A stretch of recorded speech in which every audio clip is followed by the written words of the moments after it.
these beautiful works of art. They're just a few pieces from a vast collection of paintings, ancient stone carvings, and historical tablets, soon to be seen on display at the V&A Museum. They've been admired by art lovers, experts from across the globe, and even Her Majesty the Queen. But they're all fakes, created by one man, Shaun Greenhalgh, and incredibly, all in his garden shed. Matthew takes up the story of how one of the most prolific forgers in history was finally caught.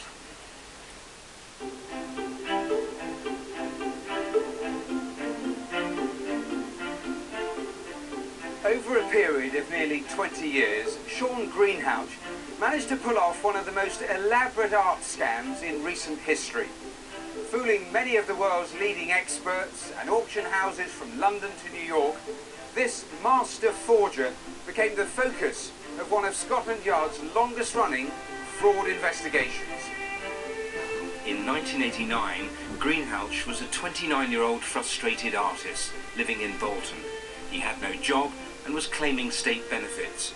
He was still living in the same house in which he was born and shared a room with his mum, aunt and brother.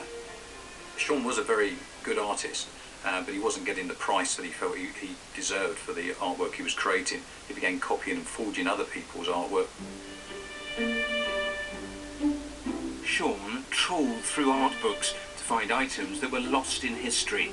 He used everything from a Black & Decker drill to alabaster and Roman glass to create his masterpieces from his workshop, the shed at the bottom of his garden.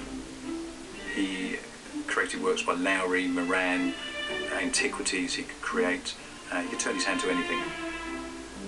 With a range of completed fakes, Shaun was ready to make some money. Now all he needed was someone to sell them, and he didn't look far. Unbelievably, he chose his mother and father, even though they were both pensioners. The plan was to approach galleries and museums, passing off the forgeries as family heirlooms. But surely, no one would fall for that. But they hadn't counted on George, Shaun's father, who had the gift of the gab. It's on for a while. This is very interesting. It was my granddad's originally, and I just thought it might be worth a bob or two. This is a very old piece. I think you might be pleasantly surprised. And the stories became more and more elaborate. Later that year, his father George approached experts at Manchester University, claiming he'd found a piece of lost Saxon artwork. George created a story about the piece, stating that inside was a piece of the true cross from Jerusalem on which Jesus had been crucified. But before a museum acquires a piece of artwork, it needs to be verified by a number of experts. The piece was examined by the museum. They couldn't establish the authenticity of the wood, and eventually it was decided it was a fake. Despite the Saxon artefact being uncovered as a forgery, they managed to flog it to a private dealer for £100. This first sale, however modest, would start a chain of events that would last 17 years and earn the Greenhalghs hundreds of thousands of pounds. The family began selling to some of the country's finest auction houses. Christie's and Bonhams were both contacted by the unlikely team as the fakes became more sophisticated. As Shaun's forgeries became more advanced, so did the lies surrounding them. He began to buy old catalogues, old documents describing the items that were lost in history. He began to create the items from the descriptions in these catalogues. Over the next 4 years, the Greenhalghs sold scores of fakes. Then, in 2003, they pulled off their biggest coup yet. Shaun's father managed to convince experts at Bolton Museum that a sculpture his son had knocked up in 3 weeks was in fact an ancient Egyptian artefact, the Amarna princess. He claimed that he'd inherited it from his great-grandfather, who'd been a mill owner in Somerset, and that he in turn had bought it at a sale in the late 1890s. After receiving a government grant, the museum paid them over £400,000 for the fake Amarna princess. And not only did it manage to dupe 6 out of 7 of the world's experts, it also fooled thousands of visitors, including the Queen. You can't get away from the fact that, fake or not, it was a very beautiful piece of statuary. And we had a lot of researchers and scholars come also, as well as visitors who just came as part of a museum visit. High on the success from the Egyptian princess, Shaun then tried something even more audacious. He turned his hand to ornate Assyrian carvings, and he set his sights on one of the most prestigious institutions in the country, the British Museum.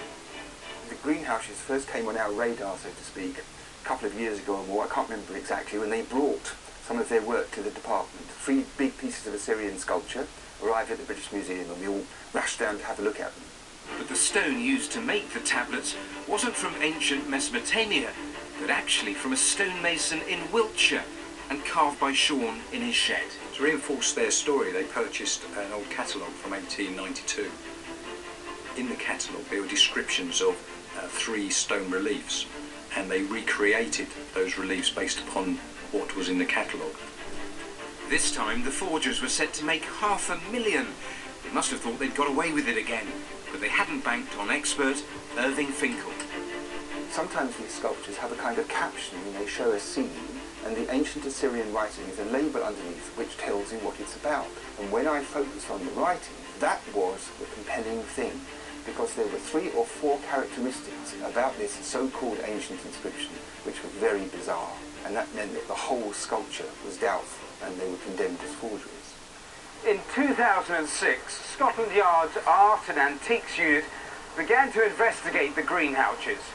What they found was a record of numerous forgery allegations spanning back over 2 decades.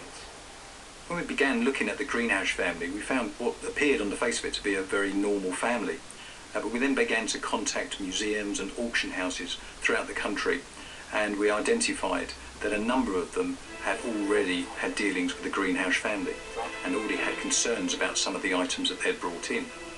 After a period of time, we began to realise that they were using a number of names, alias addresses, and they were actually running quite a sophisticated forgery operation. Within months, officers went to arrest Shaun.